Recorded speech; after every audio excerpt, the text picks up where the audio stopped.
go wrong, and other days it's a real struggle for everybody. So yeah, well, just stick at it.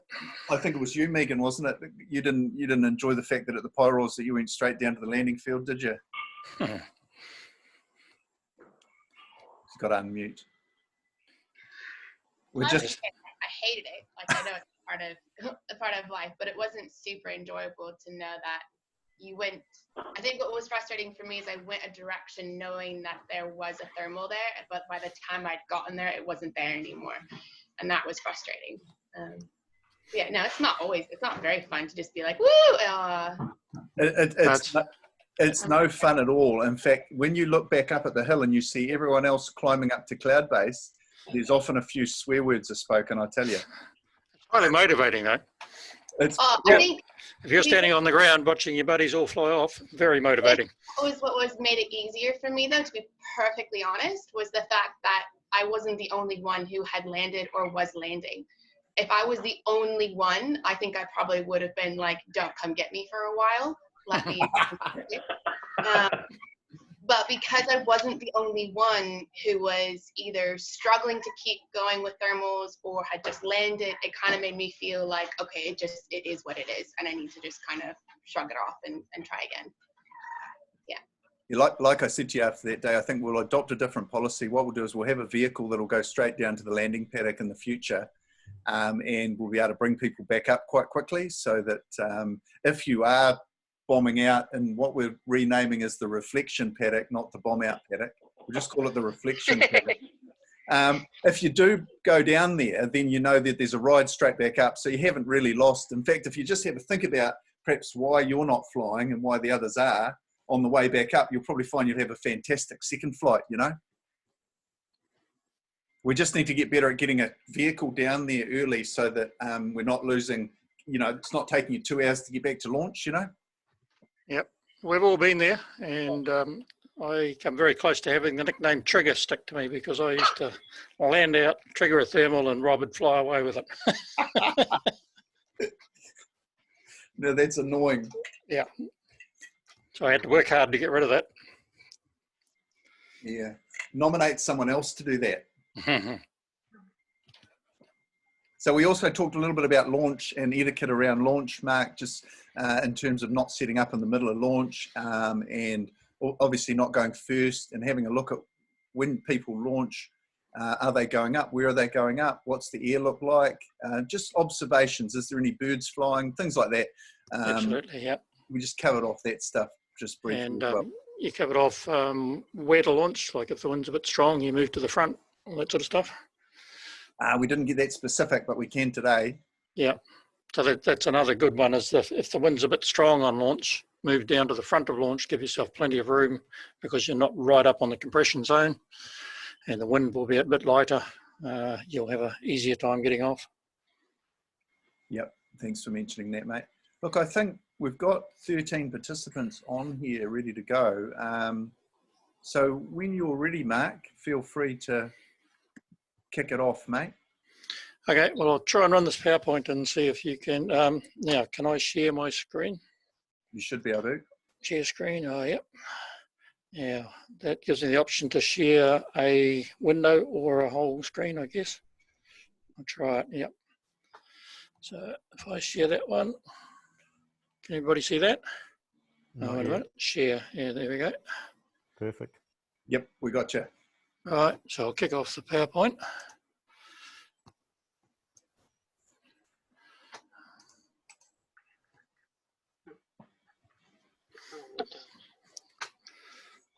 So a little bit of music to get you in the mood. Nice.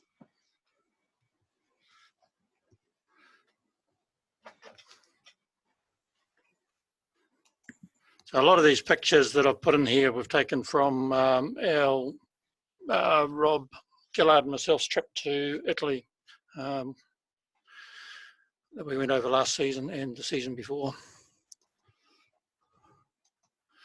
So just a little bit of introduction or more statistics about myself to give you an idea of where I've come from. So my first PG flight was back in May 2012. I learnt with Alan Hills. I'm not sure if anybody knows Alan, but he's a teacher out of Auckland and uses Kiritahi Beach extensively. The first thermic flight was down at the Pairoa Range 2014. Had a lovely 43-minute flight, and that was another one of Alan's adventures. He takes some of the students once they've finished the course, and generally around about Easter time, he takes them down to the Pairoa Range and gives them a bit of a thermaling course. My first Kaimai flight, which about a year later, 13 minutes I lasted there. So you can all feel for that. My first wing was a Nova Iron 2, an ENB, and I'm now using that as a paramotor wing actually. I'm currently flying an Ozone Mantra 7. It's an E&D wing. Generally pretty nice to fly, but I did have one experience down St Arnaud where it became quite a handful and it almost took me in actually. Longest flight was back in 2018. I managed a 126.7k flight, about 6 hours, 11 minutes from Treble Cone, flew up to around about Mount Aspiring and then back down to Wanaka and then out through to Lindis Pass. Some beautiful convergence lift from Wanaka through to Lindis. In fact, I was struggling to stay out of 9,500 foot airspace. I haven't flown many countries, flown in New Zealand obviously, and done a couple of trips to Aussie for the Canunga Cup competition without a lot of success I might add, and last couple of seasons we've gone over to Italy during the off season. Just to give you a bit of a history of my cross-country experience, 2016-17, 17 flights, 37 hours, 536k. 17-18 season, that improved a little bit with a few more flights, a few more hours and a bit more distance. And picking up a bit in the 18-19 season with, as you can see, 25 hours spent on my Italy trip. And then the season just gone, which season, by the way, starts 1st of April and goes through to 31st of March for New Zealand. So about 57 flights, about 135 hours flying and about nearly 2,300 kilometres flown. 40 hours of that was in our trip to Italy. We left the girls behind this time, so we did a lot more flying than the year before.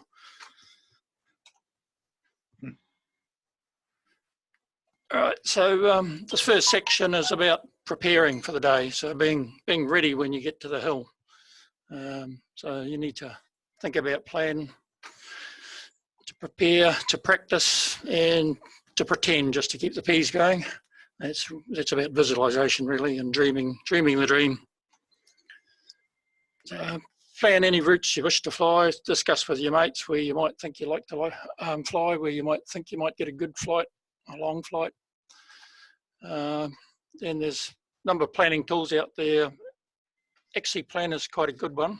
So as you can see, there's a course marked out there already. You can drag the little markers around to give you waypoints where you want to go. You can actually download that course and load it into an instrument if you've got an instrument capable of that. And you used to be able to display airspace on this, which was quite handy, but a recent update in Google Maps meant that no longer displays properly. So you can use that for planning particular routes. So that's a triangle that I've been trying to achieve around Kaimai. So it's taking off the Kaimai's launch here and heading out across Tururu, across Morrinsville, and back up to Te Aroha, and then back down the range, back to launch. I've had a couple of good goes at that. I got to Te Aroha one day this season, and just gone, and the sky was no good going south, so I ended up going north. Season before that, I got back within 13 Ks, I think, of launch and run out a day. So it's still on the to-do list. Google Earth is another great resource. You can view the terrain in 3D, You can scroll around, zoom right in, have a look at the train, think about where thermal sources might be, where you might be picking up lift. You can upload tracks onto it and view other people's tracks. There's a lot you can do with it. The phone app's quite handy too, because it's quite simple to zoom and scroll and tilt the map on your phone app. It's a bit harder on the computer. So you just use your 2 fingers on the phone app and you can move around to visualize things quite well. It's always worthwhile to know your airspace in an area, because if you have that boomer flight but you've broken airspace, then you can't put it up, or if you do put it up, you'll get asked to take it down. So, and the other reason obviously is to stay out of, I mean, the airspace is there for a reason. It's because there's intense use or non-visual flights going through that area, so you just need to stay out of it because it's a safety factor. So for instance, in the middle of the Thames Valley, there's a mandatory broadcast zone around Wahara Airfield, a circle around that of 5 kilometres, I believe. And that's because that's a glider launch landing spot, and there's a lot of traffic in there, and they get pretty upset with anybody that flies in there without broadcasting their intentions. You want to, as Daryl said, have a look at history. So have a look at some pilots that you might want to emulate their flights, and then there's a few things, places you can go. So X Contest is where a lot of us record our flights, and that's where the New Zealand official cross-country championship is recorded. So people upload their flights on there, and this is showing my flights for the last season, I believe. And over, where is it? If you go into the info button, the red button here, it'll take you into the details of the flight, and from there you can download an IGC or a KML file.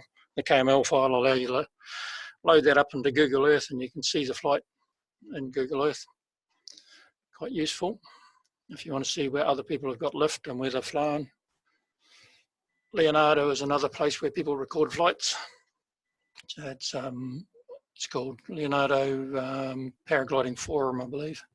But at the end of this presentation, I've got the resources, links to the resources you can go to. Another good one is this thermal.kk7 site. So in there, they keep a history of all thermaling flights, and then the Skyways is previous flights, so you can see intense usage down the Kaimais, and then you can see some other flights where they've come out across Matamata, some other ones up around here across the flats. So that's quite good to see where people have flown before. And oops, sorry, I've stopped it. Just so you know, we did it. We've already pilfered one of your flights and uploaded it to Avery and had a good look, Mark. Yeah, no problem. They're in the public forum. Sorry, that's what I've done. I've gone off to. Oh, yep. It was quite useful for people to see sort of what decisions you made and when you made them, and yeah. Yeah. One thing you can't see with that is the sky, and the sky's got a lot to do with your decision making. But it is good to look at. Sure, and you can also select thermals in there, so you can see the hotspots, if you like, where thermals have been. So it's coloured sort of blue is occasional lift that people have achieved there, and then up to the red where you've got a lot of lift, a lot of pilots getting lift in that area. So it gives you a bit of a visualisation about where thermals are, and you can zoom right in on that. You can also look at the actual what they've determined as the thermal hotspots, and you can download those as points. So that's not exactly where I got my thermal points from. I overlaid the thermal skyways, or actually the thermal hotspots, onto Google Earth and then created my own waypoints from that. You also, in planning your route, want to identify fail points where people have failed before and where you need to be more patient. Talk to other pilots about how they get past those points. I mean, the first one that comes to mind is Flowerpot Hill on the Kaimais. A lot of people bomb out there when they're first trying to get around it, and it's because there's specific things you need to think about when you're going through that area. So talk to other pilots, they'll be happy to share their knowledge about that. So if you're planning a route up there, just think about points that you need to spend a bit more time, a bit more patience on. So learn to be a weather forecaster. It's really important to be able to spot the good day coming. So several days out, maybe a week out, you're looking at the weather and saying, well, Monday might be the day. And as it gets closer, obviously the forecasts get more accurate. And so spot the good day coming, and then keep looking and keep understanding what you expect for the day. So once you get the night before and the morning forecast, you can look at it and really memorize what the forecast is saying, so that you know what to expect as the day develops, what the wind's going to do, what direction it's going to be coming from, if there's a change of direction throughout the day, or possibly more than one, what the wind strength is, and that's got, you know, the wind has layers. The wind strength at launch might be completely different than the wind strength at cloud base, so you need to understand that as well. And that's particularly important for following thermals and thinking about thermal drift, but also for safety of flying, so you know what wind strength you're facing, and you don't want to be flying when your glide is not fast enough to get you out of trouble. Convergence lift is another great resource to get high and stay high. So that's where you've got two different winds coming together, say a sea breeze coming out of Tauranga, combining with a predominant westerly coming across the plains.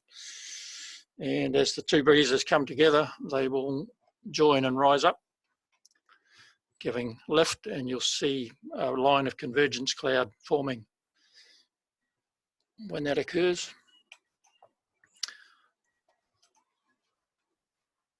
So the other thing to know about is cloud, what you expect the cloud to do. Some days you're going to be blue, some days you'll have total cloud cover. So if you've got total cloud cover, there's not a lot of heating going on the ground, and thermals aren't going to be very active. So you're thinking about cloud cover, you're thinking about what the cloud base is doing, and that's how high the clouds are forming, basically. So that changes throughout the day. That will rise as the day gets longer. So that's quite often why people are standing on the hill waiting, is because the cloud base hasn't sort of got high enough, and they're waiting for that cloud base to lift above launch. So thinking about the air mass, what the lapse rate is, so that's your change in temperature with altitude, and that's going to determine how strong the thermals are, how much thermal activity you're getting.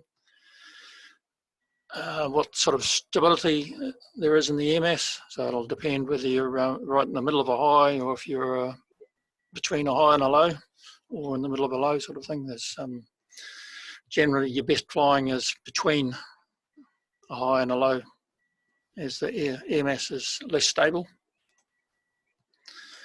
And you've got your temperature inversion sometimes that just locks everything down, so you're not going to get thermals rising above, or seldom rising above the thermal. So if you take off, you find you just can't get above 2,500, 3,000 feet or something, and that's possibly because there's an inversion holding things back. And that, as the sun heats up and the day gets longer, that will clear and lift. So part of preparing for the day is, as Daryl mentioned, is know your equipment.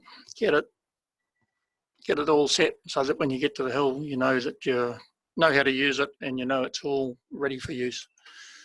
So your wing, you need to spend a lot of time ground handling. Get to know your wing intimately with ground handling. Practice high wind launches. That's reasonably important, because when you're at altitude on launch, you're in the higher wind compression area, and you're often launching in higher wind. So if you can not just go out on the nice easy days for ground handling, go out when it's a bit stronger and practice launching and killing your glider in a safe spot under a bit of high wind. Crosswind launches is another one. Some of the launches are tight, and if the wind is coming across the launch, it can be quite tricky, because as you pull your wing up, the wind will tend to turn your wing, and if you haven't set up properly, it will tend to pull you downhill and launch you before you're ready. So a really good tip that I got off Flybubble, which is a guy out of England, I believe, that does a lot of training videos, is that if you're setting up for a crosswind launch, then set up as you would normally, and then take a step uphill, across an uphill. And so as you launch your glider, it will tend to turn you into the hill rather than turning you away from the hill and cause you to launch unexpectedly. Practice your forward and reverse launches. There'll be days up there where you actually want to launch in no wind, and obviously reverse launches for when there's a reasonable amount of wind, and particularly if it's high wind. You can also, with ground handling with a good laminar wind, test your stall point on the glider. You get a good feel for that stall point. So it's nice and safe. You're on the ground, but get the wing flying above you and just keep taking your brakes deeper and deeper until you feel that mushy point where the glider starts to break and stall.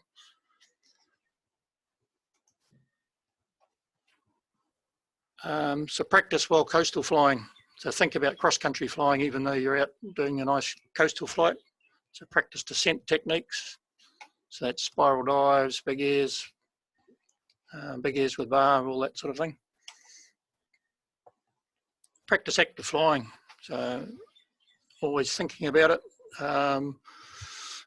You can actually fly somewhere where you might not normally fly at the beach. So go into a slight bit of rotor. When I say slight, you don't want to put yourself in a dangerous situation, but you can go into a bit of messy air and practice your active flying. But do it in very gradual stages so that you're quite comfortable. Don't put yourself in a dangerous situation. And spot landings. So when you're cross-country flying, sometimes your landings can be very tight if you haven't planned it properly. And so practicing your spot landings at the beach where it's safe is a good thing to do. So knowing your equipment, your harness. Most beginners would generally fly in a seated harness rather than a pod harness, but eventually you'll progress to a pod harness. But either way, it's quite good to hang in your harness so you can set it up so for function so that it'll do what you need to do when you're flying.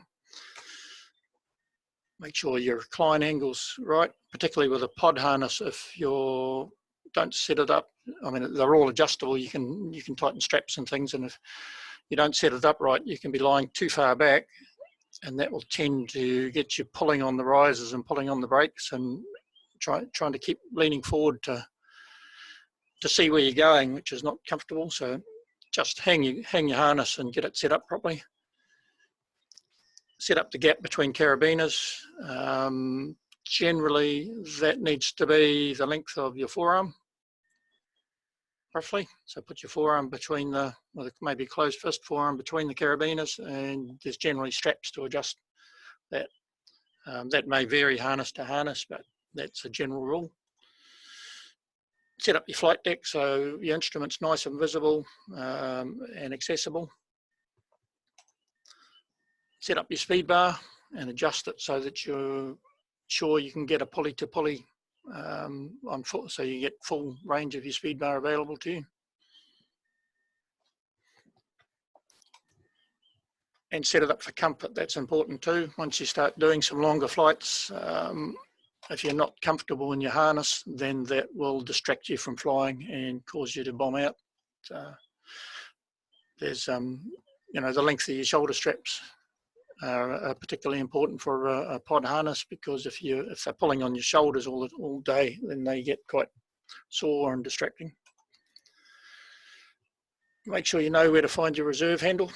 So find it instinctively. So just practice reaching and touching it, not pulling it obviously, but so that you can find it in an instant when you need it. So knowing your vario is important because that helps you fly. So know how to use it, set it up so that it's giving you the best information to help you find thermals and get the most out of thermals, and as I said before, to make sure you stay clear of airspace. All the critical information, altitude, glide ratio, those sorts of things need to be available at a glance. And if you're using multiple pages, it's quite good to have that in the same place on each page. So your altitude is always in the same place when you look at the instrument, no matter what page you're on. Load and check your airspace in your instrument. Set up your airspace warnings and understand what that's telling you. If you're flying with a radio, then radios can be a major distraction when you're flying, particularly if there's interference traffic, like farmers, road workers and things. So we encourage the use of coded squelch, which blocks out that traffic. So know how to use your radio, know the menus, and download a manual. You can generally get a PDF manual for a radio, download it to your phone so that if you do need to change some settings, you can do it easily on the fly. And dream or pretend, visualize. So first of all, you've got to dream it. You've got to see that big flight and you've got to want to do it. So then you go through the process of planning it, laying it out with all the tools that I've just mentioned, and then fly it. So wait for the right day and go for it. You may not achieve the big flight in the first time you try it, but each attempt you try, you'll learn more about the route, the difficult points that you need to concentrate on and give a bit more patience to. And now you've planned and you've prepared and the day has come and you're heading for the hill. So you need to take everything you need and leave everything you don't. That's both mental and physical. So leave any distractions at home, get your head in the right space for flying, and make sure that you've got all your instruments, all your flying kit, all your hydration, your food if you use that. Everything is all set to go so that you're not arriving on the hill and then ending up stressed and making mistakes, really. So that's about eliminating distractions, and that's particularly true when you're flying. So if you've got things that aren't quite right when you're flying and you're fiddling with them, then you'll miss the thermal, you'll fall out of a thermal, you'll be on the ground. So think about your wing, make sure it's current, you've got a current warrant, and that you've done all your ground handling, you're quite familiar with it, you're happy launching in tight spots and higher wind.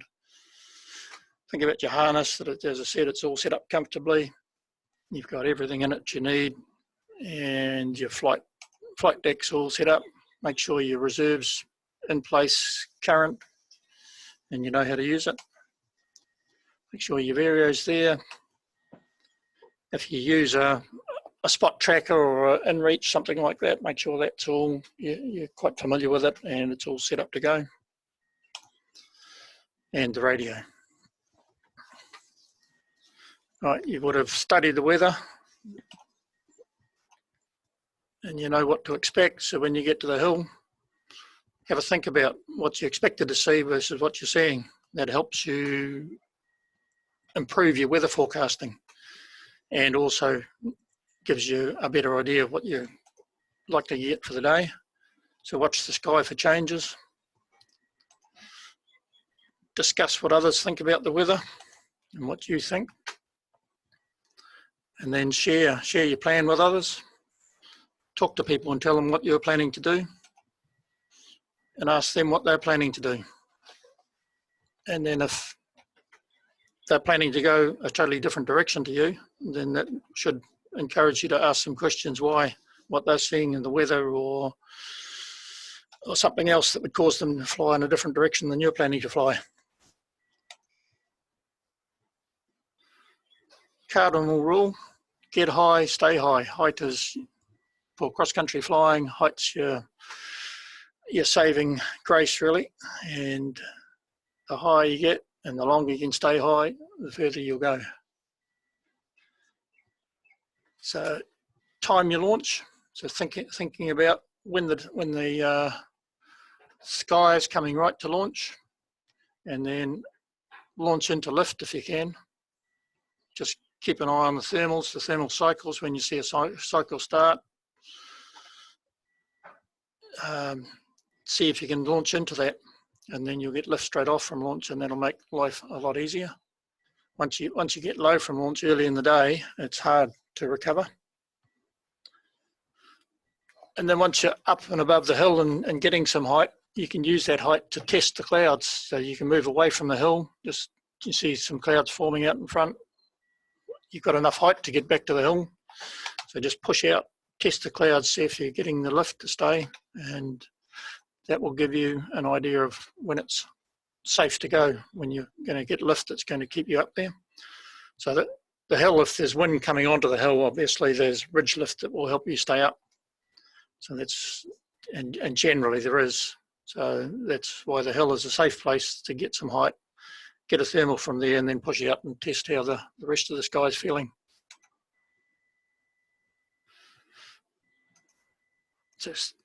Then you need to find your first thermal. So thinking about thermal sources and triggers. So I'm sure that Daryl's talked to you about thermal sources, areas that are going to soak up that sun and heat up the air around it. And then the trigger is, like a row of trees or a ridge coming up off that area. That's the warm heated air is going to start drifting up, and then it'll trigger off into a thermal. You need to be looking around at clouds, and what you want to be doing is understanding the clouds, when clouds are forming and when clouds are declining, and be able to spot the difference. See when clouds are actively working. So when a thermal is driving a cloud, when there's a thermal feeding a cloud, you'll see the cloud swirling as the thermal's coming up in a vortex. So you can see a quite active cloud, but you also want to recognise a cloud that's on the decay and a cloud that's on the just starting to form, because the just starting to form are the ones you want to fly to. So if you're closer to the ground, foliage is a good indicator. So if you're using ridge lift to stay up and you're looking for a thermal, just keep watching the foliage on either side of you. And if you see some stronger wind disturbing the foliage on your right, there's good chances of thermal building that way.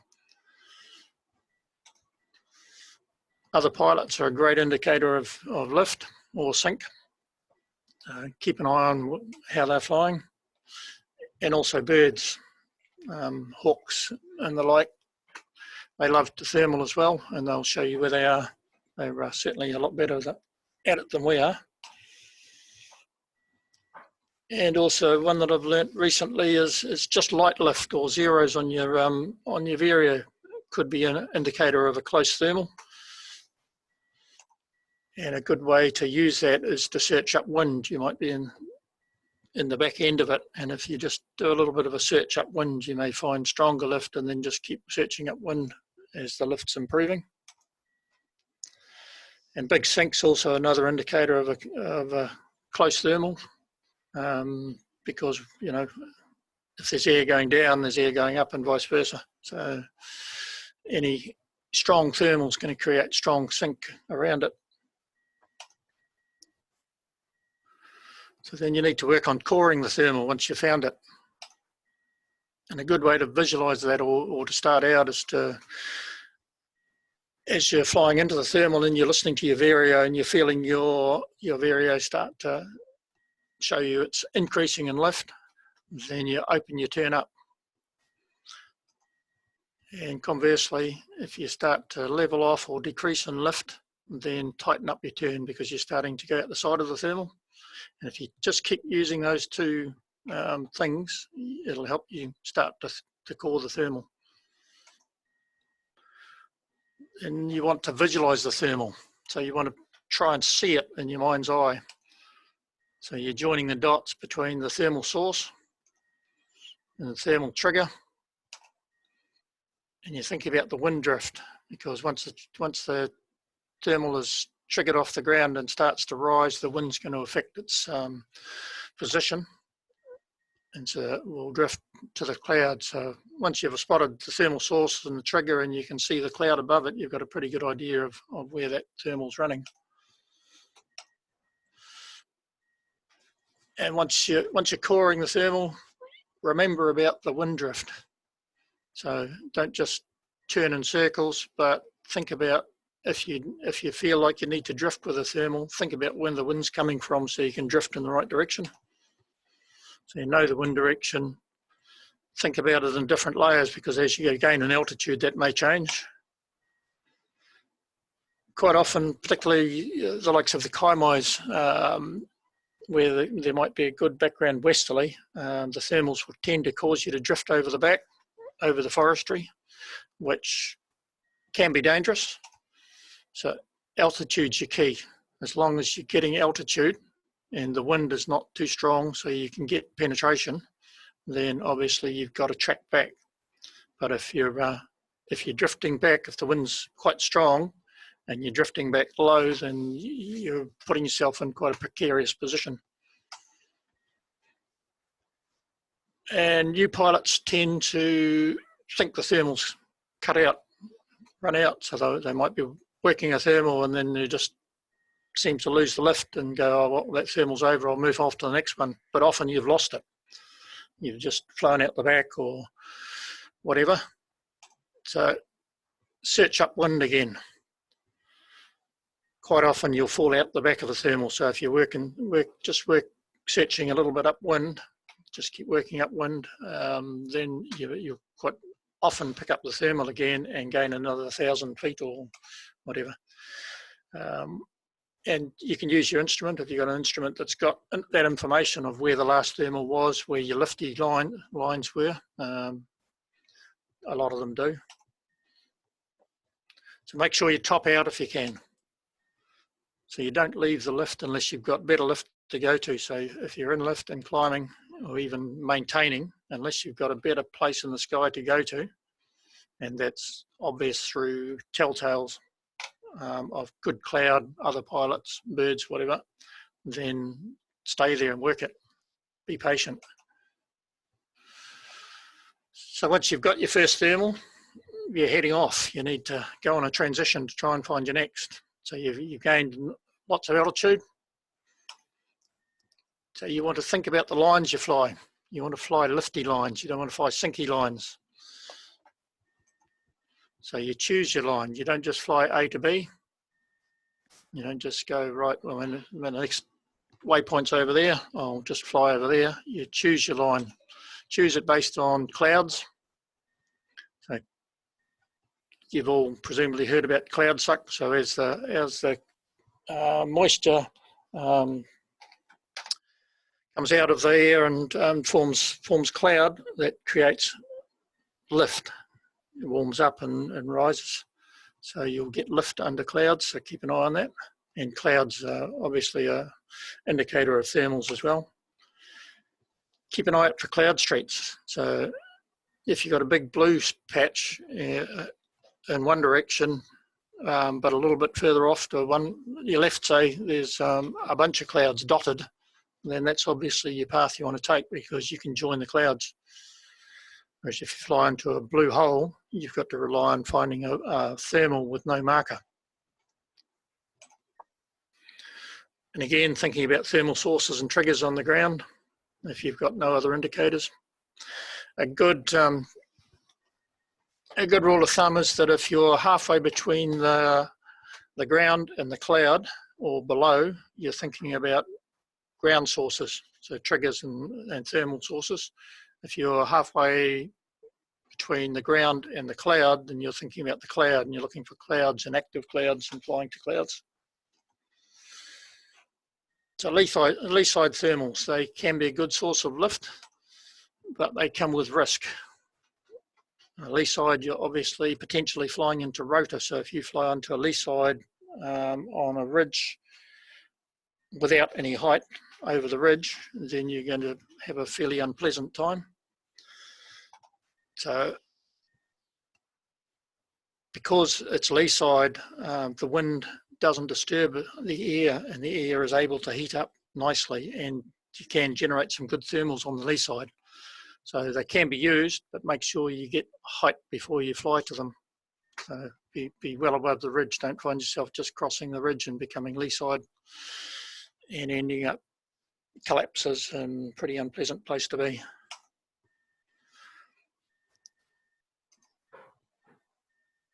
So boundaries is another good thing to consider.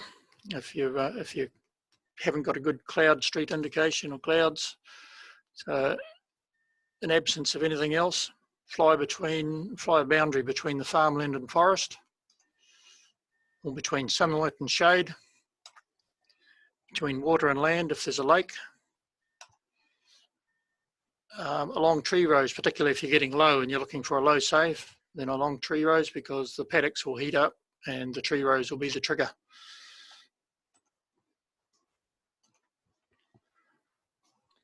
Mark, can we just pause for a minute? I've just got a question there that someone put on the. Someone's asked, is there a general height above the ridge which is considered safe on the lee side? I wouldn't say there's a general height. You need to have a good understanding of what the wind's doing. If the wind's coming in, and the stronger the wind, obviously, the more turbulence. The stronger the wind, the more leeway you want to give yourself. And if it's really strong, like it was going 20, 25 Ks, you'd stay well clear of lee side unless you've got height well above, and you're not going to risk falling down, getting below the ridge height and into that turbulent area. So in lighter wind days, 5 kilometres an hour, lee side's quite manageable. And as I say, 20, 25, even 30 Ks, it can get very ugly. And if you're close to the ground and things are ugly, you don't have a lot of time to save yourself. Awesome. I think that answers that. Thank you. Yep. So still talking about transitions. If you start to get low, understanding where the wind's coming from and using ridge lift. So, for instance, we'll talk about the kaimais. If the wind's coming straight in, then the ridge lift is sort of right along the kaimais, apart from in the back of the gnarly gullies and things. But if the wind's slightly out of the south or slightly out of the north, which it often is, then you're thinking of faces that face the south if the wind's coming out of the south. So work on the ridges that are facing a little bit south. Don't tuck around the other side, because you end up lee side.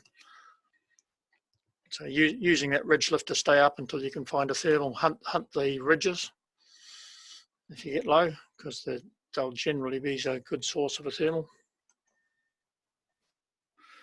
And think about convergence. We've talked about convergence briefly, but learn to spot it and fly the convergence. Convergence can be uncomfortable because it's mixing air. It can be turbulent, particularly if you're on the edge of it.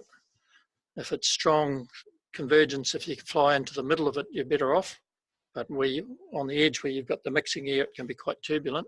But it can be, if you can fly actively, it can be great lift and allow you to fly a long way without actually hunting thermals.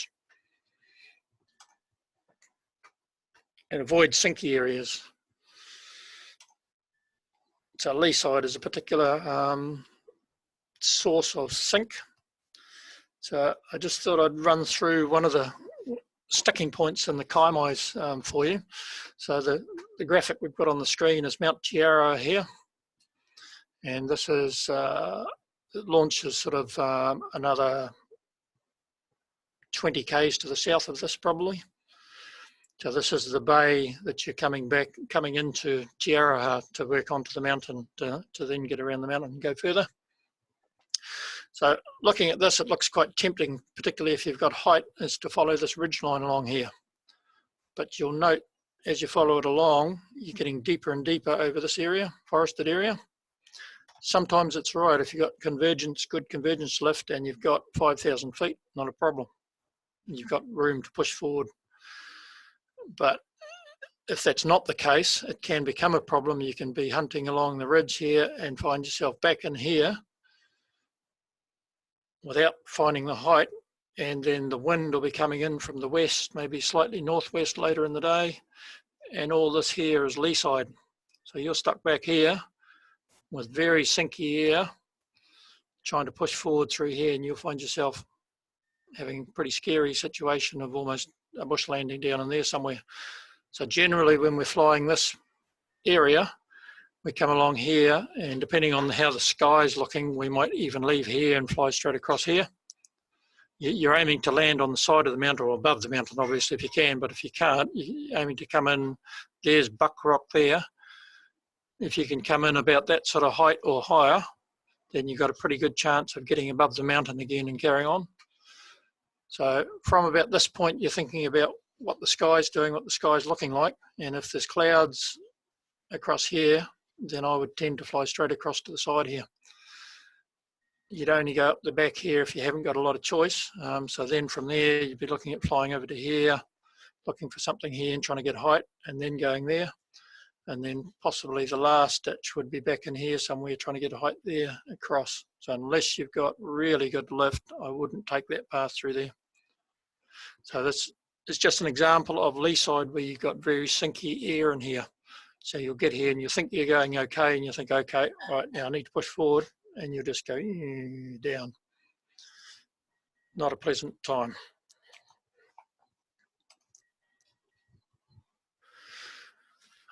So use of speed bar. So you use speed bar, push lots of speed bar to get out of sync. So if you're in serious sync, then you push a lot of speed bar. But if you've got a long way to go in sync, that may not give you the best glide. So if you're stuck in the situation we're just talking about, then that's maybe not a good example of it. But if you're just in a big lot of sync because there's a big thermal coast or something like that, then your best bet is to get out there out of it as fast as you can. So you push lots of bar, providing you're not in rough air. If you're in rough air, that gives you a slight more risk of collapse. And the other thing you use bar is for speed to fly. So that's to give you your best glide ratio when you're on transition.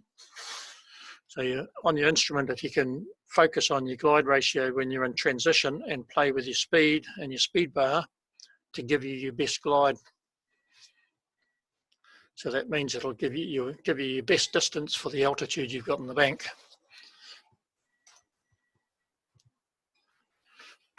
And always be studying the sky conditions, the sky and the conditions, and watching out for changes. So watching for changes in wind direction and strength. And you've also got in the back of your mind your forecast and knowing what you thought was going to happen, but it doesn't always, forecasts aren't always true. So keep an eye out for changes, particularly if it's going to put you in an unsafe position, but also because you might want to change your plan. Keep an eye out for convergence. Could be a great way to make a lot of distance cheaply.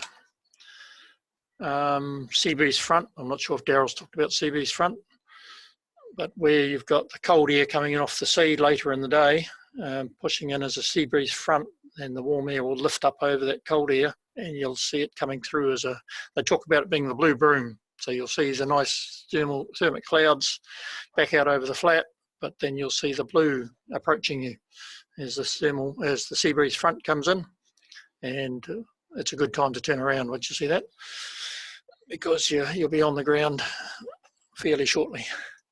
So think about out and back. In that case, you've probably gone as far as you're going to go. Just a question there, Mark, from someone Sure. else. It says, does Mark fly most with brakes or sea risers? Mostly sea risers. The M7's got a lovely setup actually with a rear riser steering that pulls on both the B's and C's. So you've got a pulley that pulls the B's partly and the C's when you pull on the C's, so that your glider maintains shape, but it changes the angle of attack. And I really enjoy that, actually. It's, yeah, very nice. With C-riser steering, you've got to be careful because your inputs are a lot, the inputs required are a lot shorter than brake, but the pressure can be a lot higher. You can easily stall your wing by leaning on your C-riser too much or pulling too much C-riser. So when you start to use that technique, just take it carefully and get a feel for it, same as you would with any other change in your flying. So we're thinking about cloud and cloud development. So maybe you're looking for cloud streets to help you get where you want to be, but you're also thinking about overdevelopment. So what's that saying? If it looks like Marge Simpson's hair, stay clear. That's talking about a QNIM. So if it's taller than it is across, that's a time to think that you shouldn't be underneath it. So with highly developed clouds, you can still use them, but you can fly the, not the real towering thunder clouds, but big developed clouds. You can use them, but stay to the edge. And the closer you get to the cloud, the closer to the edge you want to be. You never want to get trapped under the middle of a big cloud because you'll get sucked into it. Which edge do you normally try and stick to, that wind or downwind edge, Mark? Upwind's your best chance. Oh, yeah. Yeah. Well, you're liftier stereo anyway. So. Yeah, I just didn't want anyone sort of hugging the downwind end, so that's good. And keep an eye out for blue holes developing. So you've got a plan in your mind, you're heading up to Te Aroha, but if a big blue hole opens up, there's a good chance you'll be on the ground. So maybe it's a time to be patient. Maybe it's a time to wait on the ridge where you are, and see what develops. Or maybe there's some cloud developing up front and you can work that rather than flying through the middle of the blue hole. So just keep an eye on that. And always be prepared to change your plan. So as I said, you've got a plan. You've done a lot of work to plan this flight, and you've got your plan in your mind, but make sure that doesn't cause you to fly regardless of the conditions.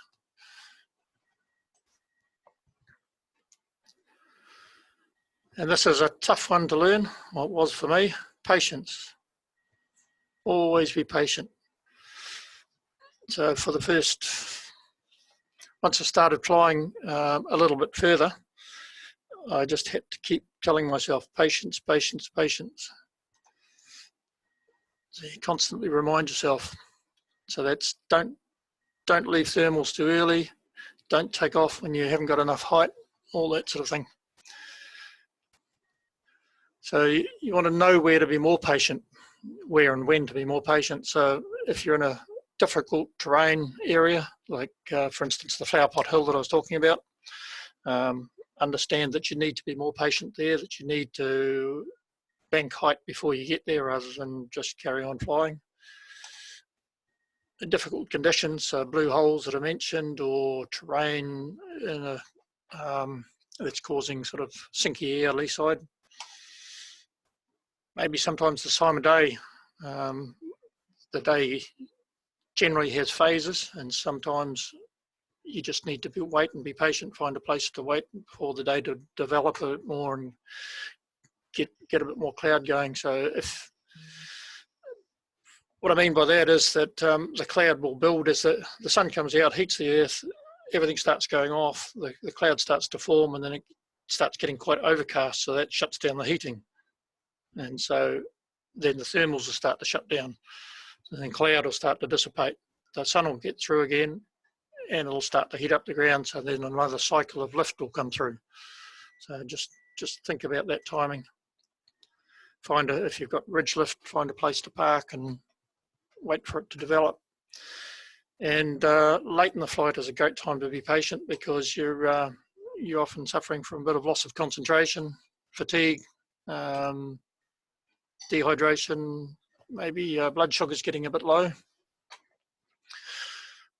And the second main thing that I kept needing to tell myself was to fly my own flight.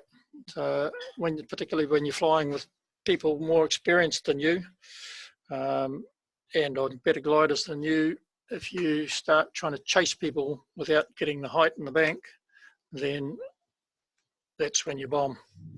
So unless you have height, don't try and chase people. Use others as lift and sink indicators. And ups and downs, it always feels like you're on the bottom of the heap and everybody else is up at cloud base. But when you think about it, it's not always the case, or usually not the case. It's usually people have turns. There's always somebody up at cloud base usually, if there's a lot of pilots in the air, but there'll be different pilots. It's not always the same guy. So you'll all have turns at being high and low, so don't get dispirited if you're low and there's other people up at cloud base. Just work on getting your height and you'll often catch up.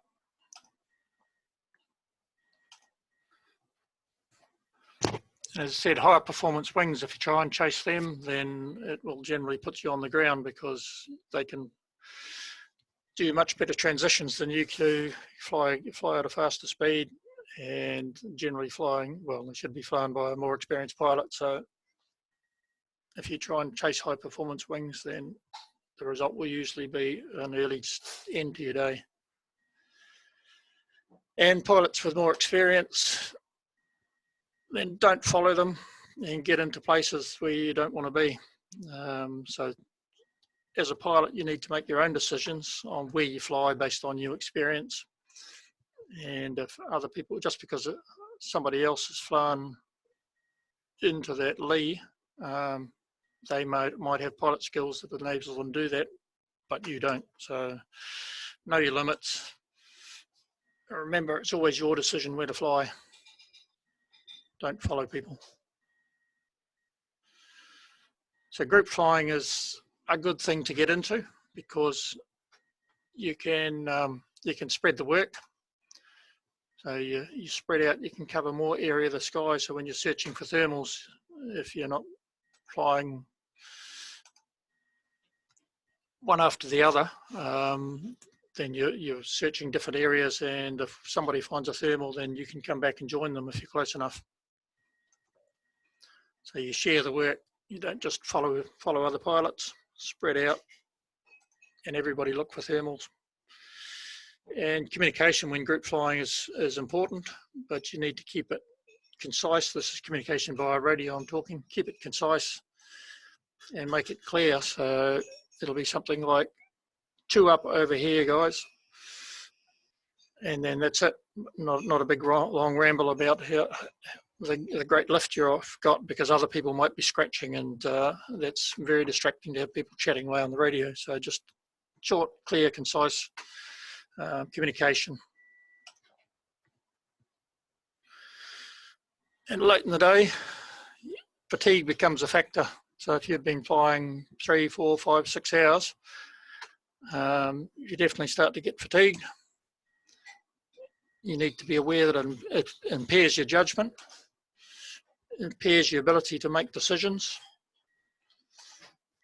and it impairs your concentration.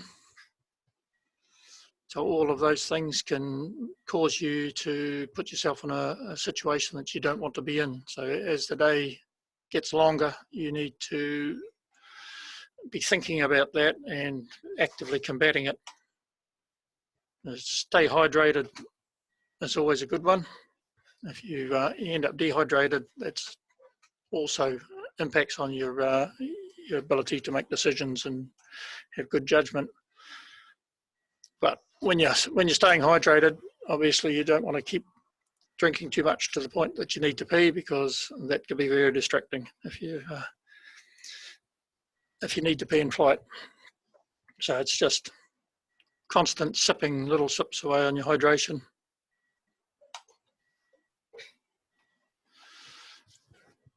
So I'm happy to share this, and in there's some links to some of the resources that we've talked about. some weather forecasting sites here, and the XC planner and the thermal site. And just a little video to whet your appetite. So this video is produced by Giuseppe, who runs Fly the Apennines out of Italy, and it was a promotional video that he's put together as a signal for some training videos that he wants to put together and sell. Hopefully it'll play, but it does not look like it's going to.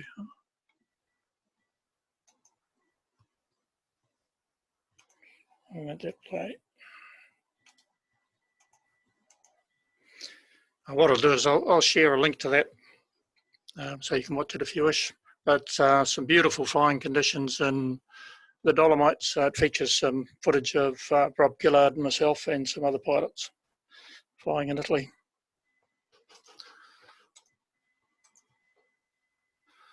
So, above all, stay safe and have fun. Nice. Nice. So I guess we can open up the group for some chats, eh? If you're happy with that, Mark. Yep, that's fine. I'm just working out how to stop sharing the screen. Is that it?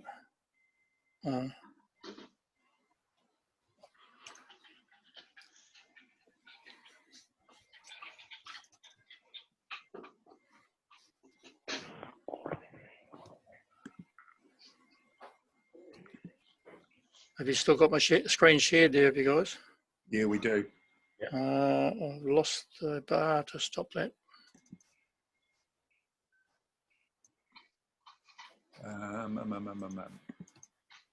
I've just got them. When you touch the screen and the little menu comes up from the bottom.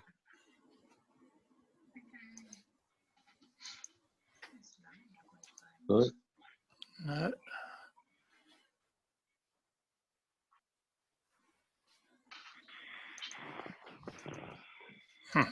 Sorry, team. I don't know how to get out of that.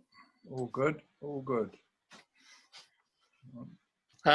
Carry on asking you questions. I'll keep working out. Oh, hang on, there's a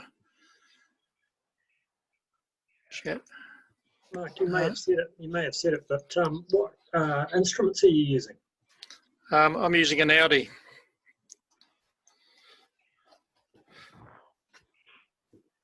Sorry, an Audi. Did you say? Audi. It's OUDIE. So it's a colour screen, specially constructed instrument for flying. So it's got a large battery so that you can have a bright coloured screen, sunlight visible screen. Right, I'm back here now. So have you lost my screen? Yep. Yep, cool. Well done. I think Ellie's asked the question too. Do you fly more the Kaimais than the Pyros, and if so, why? Yes, I do. I fly very much more the Kaimais. One of the reasons it's closer. So I'm like 3/4 an hour away from the meeting point for the launch of Kaimais, where it's an hour and a half to the Pyros. The other thing is the prevailing wind is often better for the Kaimais. So the Pyros, if you've got too much west in the wind, it pushes you out of over the forestry, so it limits your choices. And often there's a lot of west in the wind. So for the Pyros to get a decent length flight, you need sort of a lot more north in it, and even perhaps a little bit of east will allow you to go down through Western Bays way down Kinloch. So the two probably good flights from there for just a straight out flight is that Western Bays flight, or down through past to the east of Taupo, Tauhara, and on through to Rangataik. But the Pyros for beginners is a great site because it's so easy to stay up. It almost always works. There's a huge valley, a big 2,000-foot cliff facing the sun. So yeah, it's an excellent site for beginners. I think one of the things we've talked about, Mark, when we've been thermal flying is how to, I guess, know where the next thermal is? And I know that's a big question because there's, that's why it's called the dark art. But I'm sure there'll be people there that are wondering what's a surefire sort of, what are some techniques for identifying where to go next? Now, So cloud is obviously your number one. Yep. So on a day where you got cloud forming, and there are blue thermal days, and they're a lot harder, obviously. So you get days where the inversion is is below the dew point. So the thermal will stop before you actually form cloud. It doesn't mean the thermals aren't there. It just means they're harder to find because you need to use all your other methods. But on a normal day where there's thermal cloud forming, then cloud is your first go-to, unless you're low. So while you're up and got some height, then you're always trying to fly cloud to cloud. One of the traps I fell into when I started thermaling was flying sinking lines and staying in it. Yep. You get up in a thermal and you're flying off to find your next thermal, and you get in a sinking line, so you can hear your Vireo telling you you're going down quite quickly. Yep. Back then I didn't change my line. I used to just keep with the original plan and keep flying. Yep. And that's what I was talking about before with flying lifty lines. There's a bunch of things you can look at, like cloud, like boundaries between forestry and farmland, all those sort of things that are more likely to be lifty lines than flying deep over forestry, for instance. So when you leave your thermal, you're thinking about where your best line to get lift to not lose that valuable height you've just made.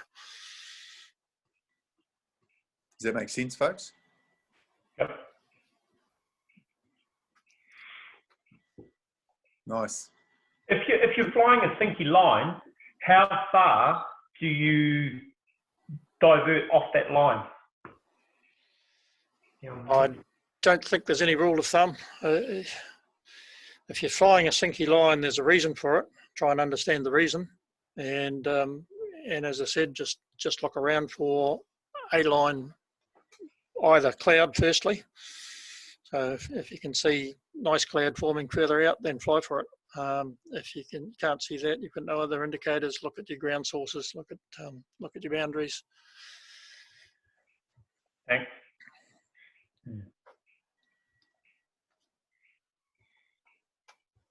Any other questions, anyone? I think if we build on that theme a little bit, Ron, it's a good question. I learned myself that not to think too negatively. So what used to happen is I'd get in a sinky line and think, bugger it, I'm going down, rather than thinking, well, if I'm in sync, there's got to be lift nearby as well. Yep. So you change your mindset and think, yes, I'm in sync. Somewhere near me is also lift. I've got to go and find it. Yeah. And it just changes your mindset, and and you don't just keep on that negative sort of path you're on. So if you were going to change direction though, would you like turn 45 degrees and go on a different line, or if there was or would you turn a circle, or not usually that much? Usually deviates 15 to 30 degrees. If we want some numbers, and then just put your hands up and fly so that your glider can dictate a little bit where the lift may be. So you might feel your glider sucking you away from the lift because it's pushing you out of the thermal activity. Yeah. So you can turn into it. Obviously you want to be still active piloting. So there's a fine line between active piloting and letting your glider fly so you can feel where the lift might be. But if you're in a sinking line, very close to you will be a lifting line. You've just got to find it. And I don't know if turning circles wouldn't be a good one because you're going to be turning in sync. Yeah. So you're going to, right. Yeah. So just deviate your line really gently, so you keep flying nice and smooth, and just keep deviating till you find the lift, I guess, is the... Try and understand why that sink is there. Maybe you're flying in the wrong place. Maybe you're flying a bit lee side. Maybe you're flying over forest where there's not a lot coming up. Or maybe you are close to a thermal and spot that thermal source and fly to where you think it'll be based on your knowledge of the wind direction, where the source is, and perhaps any cloud that might be forming above you. Yeah. I think too, it was a good question someone had before about, I think it was Chris, about or Charlie Tango we're calling him, was about the lee side, the height, required to attempt flying lee side thermals. I suggest that you take lee side you don't want to be in. And so every part of our paragliding learning, I encourage you to dip your toe in first, don't jump in. So what you'll find will be counterintuitive is on the coast, we teach you never to fly behind the hill, right? Or we never go back behind the ridge line. When you're thermaling, you'll be going up and you'll be getting drifted back that way. But as Mark said, if you've got altitude and the wind's not too strong and you can punch back forward again, as long as you're gaining height, and I'd encourage you to be a good 1,000 feet up above the hill before you start thinking about it's a good idea to go lee side. So in other words, use your brain, but don't jump in and think, oh, there might be a thermal over there on the other side because the sun's shining on that other side. Because lee side, if you get, let's say 12 knots and you're in lee side wind, you won't enjoy that experience. So that's cool. So 1,000 feet sort of thing is a starting point. Let's say that's all I wanted was some sort of perspective rather. Yeah. I just think, Chris, you need to make sure you can punch forward, and I'd like you to allow a big window of safety with that. So if you're 1,000 feet above the ridge and you start to get drifted back and you're still going up, chances are by the time you finish your thermal climb, you might be 2,000 feet above the ridge, and you've got lots of time to punch back forward again to get back out of lee side, don't you? It's when you experience has a lot to do with it too. So if you're confident, you can stay in the thermal. So when you're new, you lose the thermals a lot. So if you're drifting back too much and you lose the thermal early, you might be putting yourself in a situation. Same with flying lee side. The more experience you've got, the better active pilot you are, then the more likely you to cope with rough air. So nobody likes to be lee side when the wind's strong, but you can fly lee side when the wind is light, but I wouldn't recommend it for new pilots because they haven't got the experience to keep their glider inflated. Right. Oh, cool. I think too, the pyros and the kaimais are quite different in that regard, aren't they? Because often in the pyros you can get height and shoot over the back to Reparoa and your lee side. Yeah, well, you definitely, that's the go-to is go lee side, but you want the height because it's a long transition across that forestry over the back. So if you leave too low, and some people have done that, they do get smashed by the rotor coming over the top. Yep. And end up in serious sink because obviously as the wind's hitting that big ridge, it's driving up and going over, and then once it goes over, you get the rolls of the rotor, and it also then sinks back down to the plane again. And if you get caught in that, not only do you get the nasty rotor, but you're also in lots of sink. Has everyone spent a bit of time looking at clouds? I mean, now's a good time to do it while we're in lockdown. Just having a look at how, because they actually don't have a very long life. They're changing all the time, and we need to think of that as, or understand that, so that you don't fly towards a cloud that's no longer going to be there so the lift will be gone, So have you guys spent a bit of time outside looking at clouds and seeing how they develop and what they look like?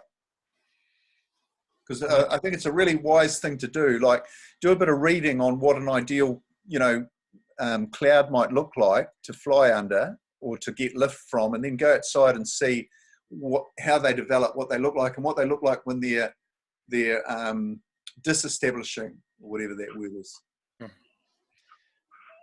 And have you all seen active cloud? You've seen the swirling of the cloud when the thermal's feeding it? You're not up close. Yeah, so that's a good one to recognise, and then start taking some steps sort of backwards from that and recognise the cloud that is just starting to form. And it's going to turn into one of those because you've obviously got to fly to it. And if you're flying to a cloud that's sort of fully formed and about to start declining, that means the thermal's probably just about spent.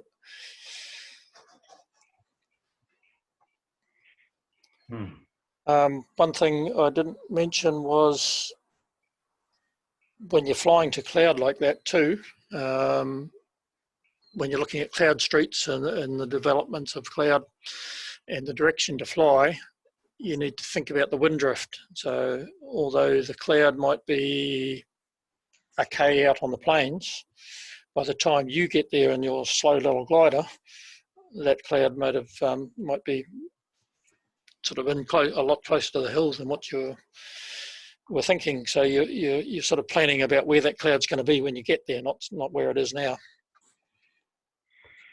So if we could just bug you for a minute, Mark, and ask on any given thermal day, how long do you spend looking at your forecasts? And then if we could use RASP as an example, which areas of RASP are you looking at specifically? And we can bring up a picture of RASP and we can actually go through this if we want to. But right. Say that again. So I was just saying we can. No, somebody else said something. Sorry. No. So do you want me to bring up a RASP? Yeah, I can. But if you've got it there, I think that it'd be good just to talk through and for people to physically see. We brought up your flight. It was the 15th of March, the flight that we sort of dissected of yours, where you landed at Thames. So we went back through the archives of RASP and picked out the 15th of March to look at why it was a good day, you know. And I think people, it'd be really good for them to see sort of the process of where you look in RASP and what it means to you and why it means that, you know, so that we're not sort of, because I think people, when they start out anything, you sort of feel like you're just sort of walking around blindly taking advice from people, you know, and I think it'd be good for people to start forming their own habits and looking themselves.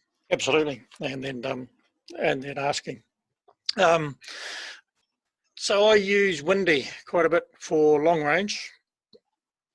Have you used Windy? Yep, we use it all the time. Yeah. So I use that sort of for long range to looking at when a day might be coming. Yep.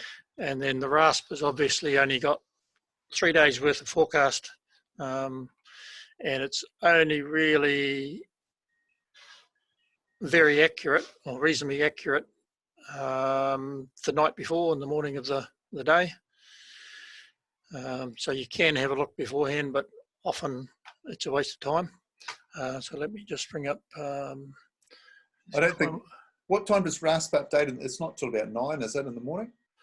It does a couple of different updates, I think, but you get the high probability forecast in the morning reasonably early.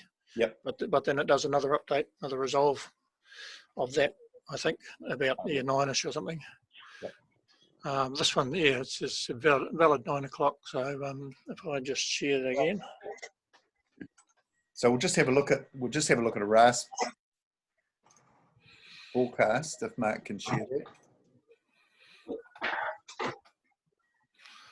So if I maybe zoom that a bit.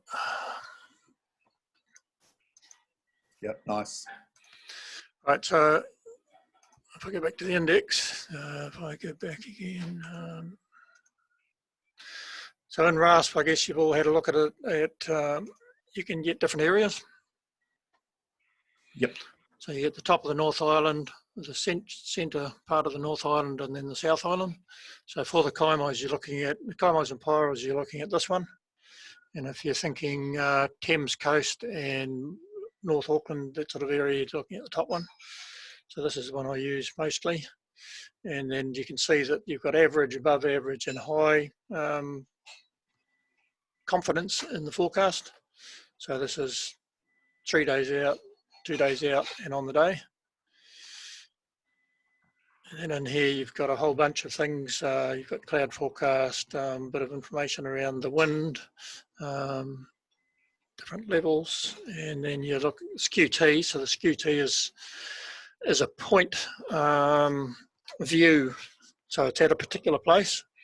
So they've recently added the Kaimai takeoff as a resolve. So this is a picture of the atmosphere, or the forecast for the atmosphere at a particular place. And over here you've got the wind strength with altitude. So this is the altitude up the side. This is your wind direction with strength arrows. Do we all know how to read the strength arrows? 10 knots is one bar sort of thing. And so you can get a picture. This is probably not a very good one because I'll go down here where you've got a bit of thermal activity possibly.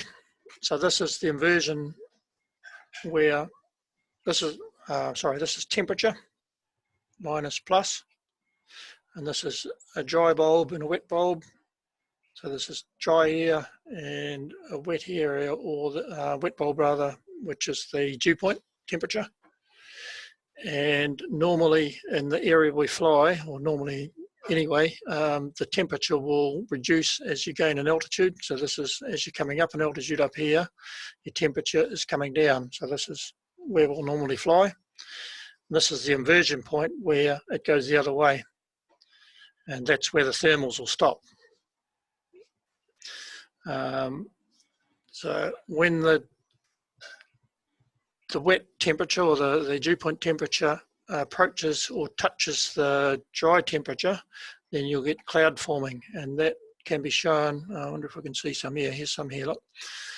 So it's starting to touch here, and this is an indicator of cloud at altitude. So that's thermal cloud, essentially. But up here, some days these will come close together and you'll get this nasty high cloud that cuts down all the heating, and you can see big graphs of high cloud up here, and that'll generally indicate that it may not be a very good day, although the forecast is not always accurate. Don't write it the day off because of it. Always look out the window. So then these are dry adiabat lines. So this is the, what is it? The temperature decline of a dry parcel of air as it rises. And so if this is the slope of this is the indicator of the lapse rate. So if this slope is leaning over to the left more, then you've got a high lapse rate. So a high temperature change for altitude, for a given altitude change, and that will indicate stronger thermals. And this, although it's not a very good one, you're better to look at a summer day, but this is supposed to be indicating a parcel of air, I think, heating up on the ground. And generally this dotted line is ahead of, so this red line will come out here a little bit, and the dotted line will come up here, and there'll be a distance between the dotted line and the red line, which will indicate the strength of the thermal, essentially. Yep. So you're looking, so this is giving you an idea of what the cloud base is going to be at a given time. So this is at 1600. So this is roughly where the cloud base is going to be, about somewhere between 4,000 and 5,000 feet. And there's not going to be too much cloud to prevent heating, and you may be getting a certain amount of thermal cloud showing. Any questions on that? So would you consider that a good day to go fly? It's quite weak, like because it's winter, or late autumn. Right. So a smaller difference in the temperature. We can change the day on that. So if I go back to, let's say, we'll go back to the 2nd of. Yep.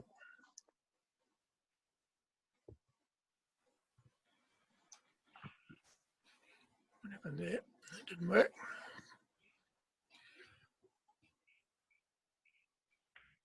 Oh, that's right, because it wasn't doing a resolve back then.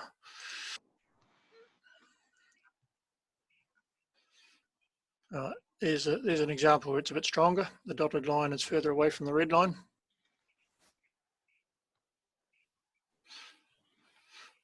So you might also see some sign of instability. So because the inversion layer is not very big, and because of the atmosphere being unstable, that's when you get this dotted line might come show all the way up here, and that's showing overdevelopment where you're going to get possibility of cunims and thunderstorms. Nice light winds, 20,000 feet though. That's pretty impressive. Yeah. So that's when the parcel of air warms up here, comes up as a normal thermal does, and then as it reaches dew point, it turns to cloud, and then that gives off energy and heats the parcel of air. And if you don't have sufficient inversion to stop it, that heat will allow it to carry on, and it'll sort of self-generate, and that's what causes the cunim. So it just keeps building cloud, generating its own heat, and then the air just keeps on rising up.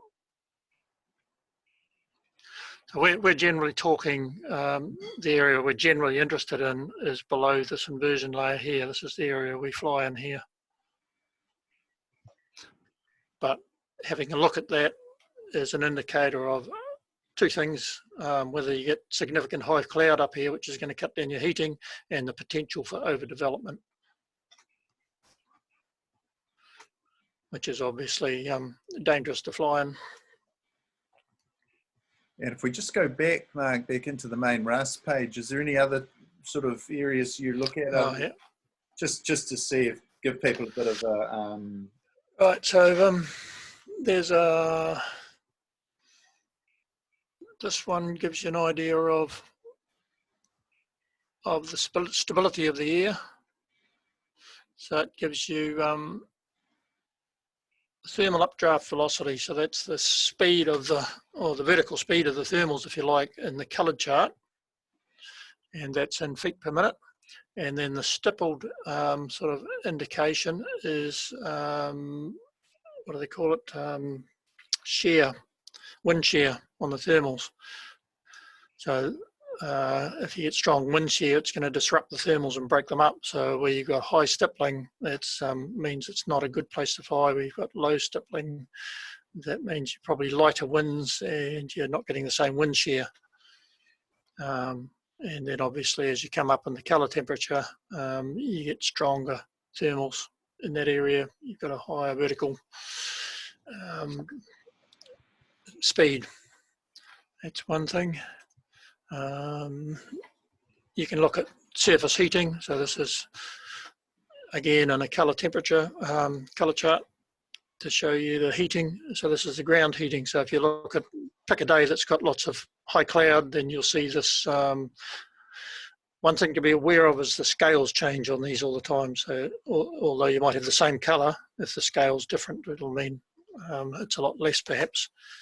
But this shows you what ground heating you can expect, and therefore what thermal generation or thermal bubble generation you can expect. So on a good clear day with bright sunshine in summer, you can expect very good ground heating and therefore good thermal activity. Also in here you've got thermaling height. So that's, whereas the other one was a point indication of the Kaimai's takeoff, or in that case the Pairos takeoff of the thermaling height. This is a graph, or a map rather, of the expected thermal height. So for instance, we're looking at down around South Taupo here, we might be looking at 7,500, 8,000 feet, whereas up over the Kaimai's it's 3,500, 4,500 feet. And that will change as that will get higher as the day goes on. So it's always a bit higher over the central plateau because the ground's higher. And it'll change depending on what your atmosphere is looking like, depending on what fronts are rolling through and what heating's going on. You've got your thermal height uncertainty, so that's a bit of an indicator of how confident they are in their forecast, I guess. There's cumulus potential, so a chart of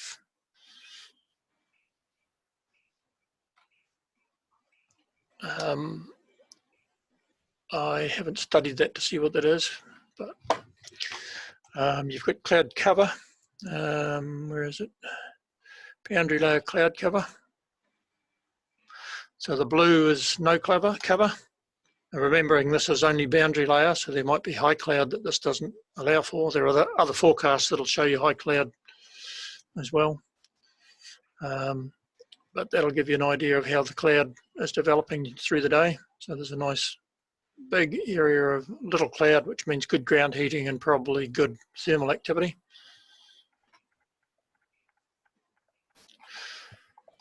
What else have we got? You've got surface wind, which we very seldom fly on, obviously, apart from landing. But that gives you an idea of the background wind surface. So it gives you direction and strength down here, and the direction of the arrows. Then you've got the boundary layer wind. So this is the average boundary layer wind. So it's the average wind in basically the area we fly from ground up to the inversion point. And again, it gives you a colour chart of wind strength and arrows for direction and development through the day. This is the one that RASP uses for convergence. So this is, there's lines of convergence. So lines of sync there. And then lines of lift over here. So that's convergence lift, but that's over the back of the Kaimai. So there's another line here of lift, which that will be out in front.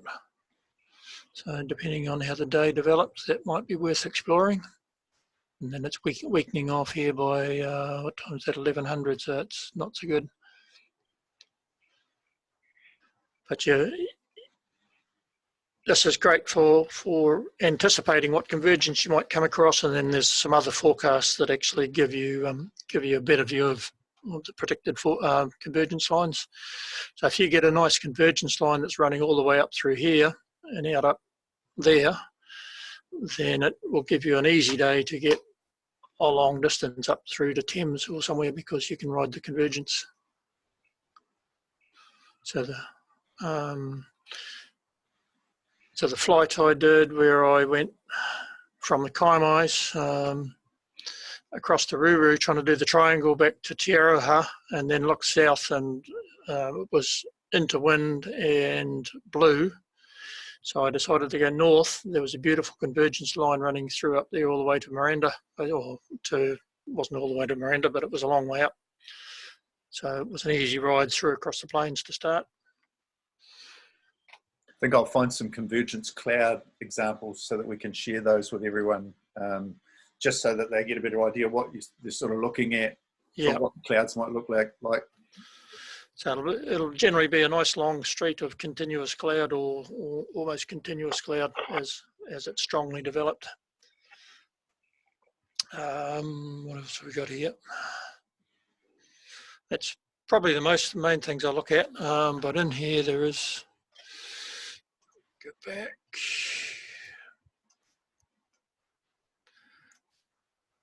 Now, somewhere I've come across it, there is a good explanation of all these different things in here too.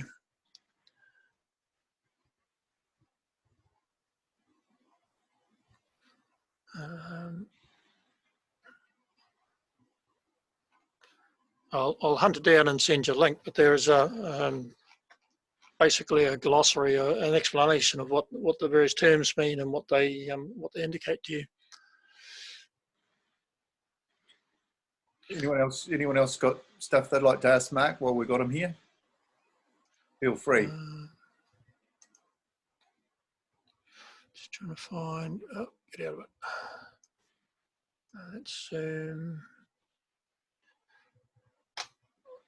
have it open. I was just going to open up the other weather forecasting site that Louis Tapper uses, which has got a good convergence forecast. Is that Sky Site? Yeah.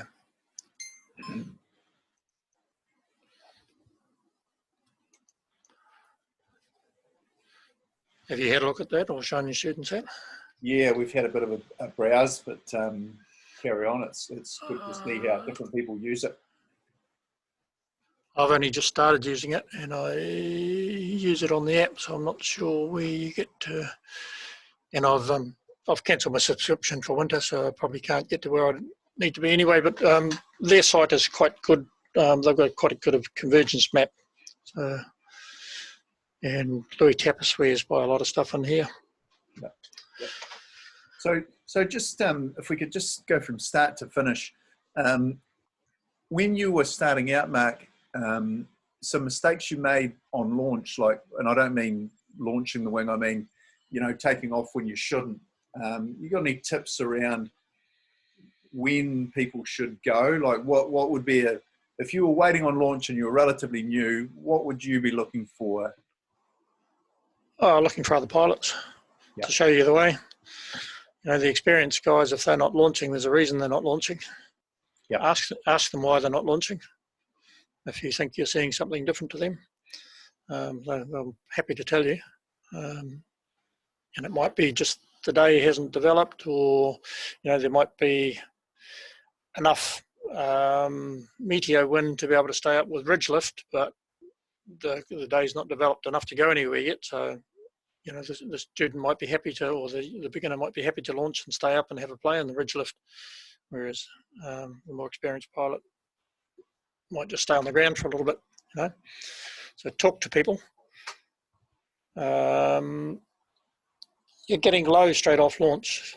As I said in the presentation, if you can try and launch into lift or get lift as soon as possible, try and stay above the ridgeline. The further below the ridgeline you get, the harder it gets, obviously, particularly earlier in the day. Yeah, I think too is if you're on the ridge there and you're not having much luck, just carry on rather than, you know, so try and get in a more positive mindset and just think there's got to be something here somewhere rather than heading straight out to the, what do we call it? Reflection paddock. So just, you know, try and keep positive and think there's got to be thermal here somewhere, and just scratching around. And most of you are good enough pilots to scratch around a bit. And as long as you can glide out to safety, have a good look around and take your time, you know, don't think, oh shit, I've got 100 feet below launch, I'm heading for that landing paddock. It's the whole patience thing. Yeah. You know, patience or lack of patience is what killed me early on. Because you do that, you think you need to rush, but don't rush. Be patient, stay in lift if you've got it, you know.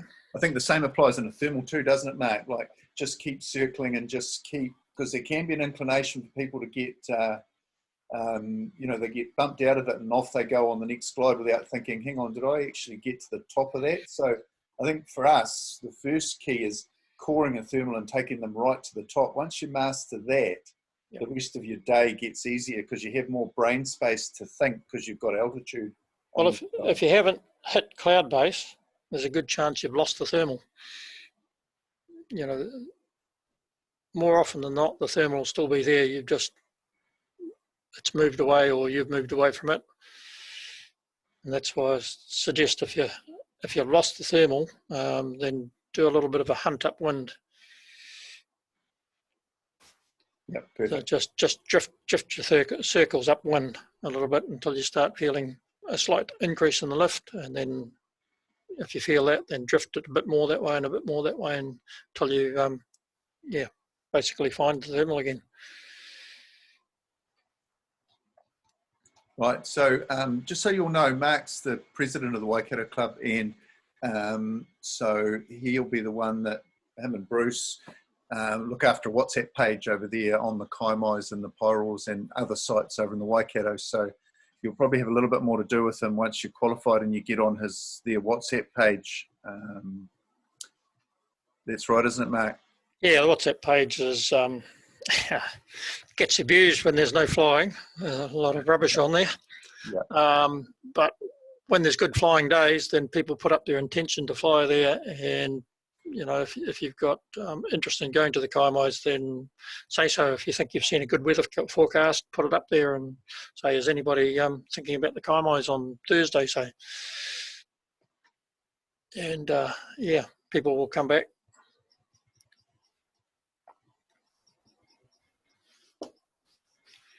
So Mark, on those days when it's good, and let's say Kat and I think that we might come across and come over from Raglan and fly on the Kaimais, how do you tee up as far as driving and catching a lift and that sort of thing? Yeah, it's always an issue, and WhatsApp is what we use. So just if you're wanting to join, say so, and if you don't have a four drive, try and hook up with somebody beforehand with a four drive if you can.